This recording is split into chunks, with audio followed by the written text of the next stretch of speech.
All right, so we're on to the last element of circuits, which is one that typically confuses students to start. But I think after we explain it, it should be pretty understandable. Obviously, if not, it will get clearer as we go. But really, all that a junction is if I have a wire here, say it's connected to some resistor, and then I have another resistor over here, then in order to connect these two resistors together, I need to draw a wire in between them. Okay, and another wire in between them here. And so the place where these wires connect, the two different wires connect together, these are called junctions or nodes. Okay, and we usually denote it with a little dot just to let the people looking at our circuit know, or even just to remind ourselves that those wires are connected there. Okay, and so as many wires in as you want to continue to add to this. So if I had another resistor here, throw another resistor in here, I just slap another little circle on there, and now I have a junction here, a junction here, here, and here. And so junctions and nodes are sort of used interchangeably. Sometimes someone will call that connection a junction. Sometimes they'll call it a node. It's really used as an interchangeable term. The biggest problem comes with nodes and nets, I think, being used interchangeably as well. And so what I've been saying junction / node / net a lot, because I think that they just get mashed up. I'm going to write net here as well. But really what it is that you have junctions and nodes that are used interchangeably, and then you also have nodes and nets that are used interchangeably. So again, I'll just go ahead and copy and paste this circuit, but I'll exclude the word junction so that we can just analyze. Oops, sorry guys. So that we can just analyze the node / nets. From this point forward, I'm not going to say nodes / nets every time we talk about a junction or a node. I'm just going to use one of the terms, and since they're interchangeable, then you'll know what I'm talking about. But I need to get this explanation out there. So I'm looking at on the left hand side, we know that a junction or a node is where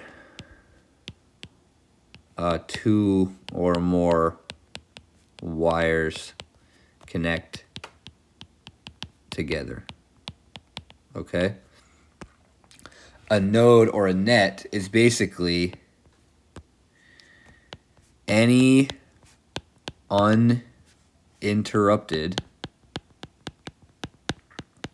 segment of wire. Okay? Any uninterrupted segment of wire.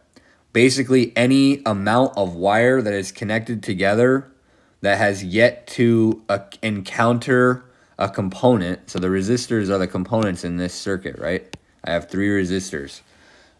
Any uninterrupted segment of wire that has not yet encountered a component is of the same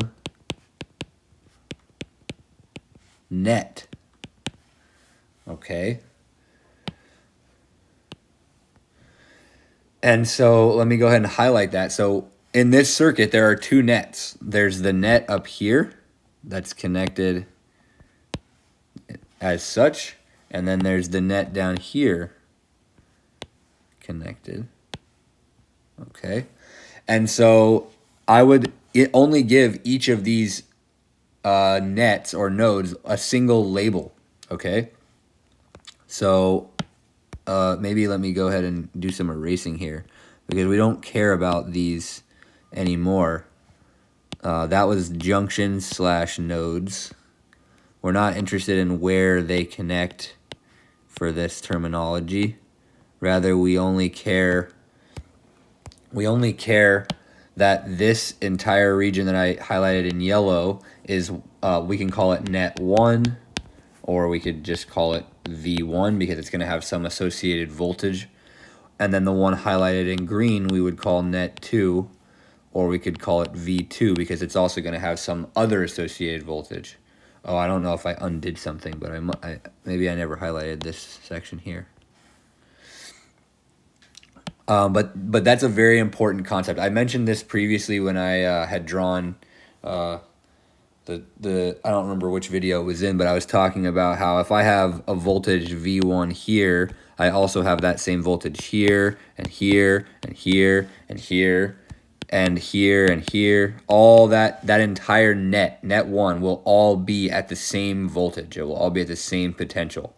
So that's a very, very important concept. Students get confused about this all the time. They think that from one side of a junction to the other, that the voltage will change, but it will not. So if I say that my voltage V1 is 5 volts, then that means that there's 5 volts here, here, here, here, here, all over this net is 5 volts.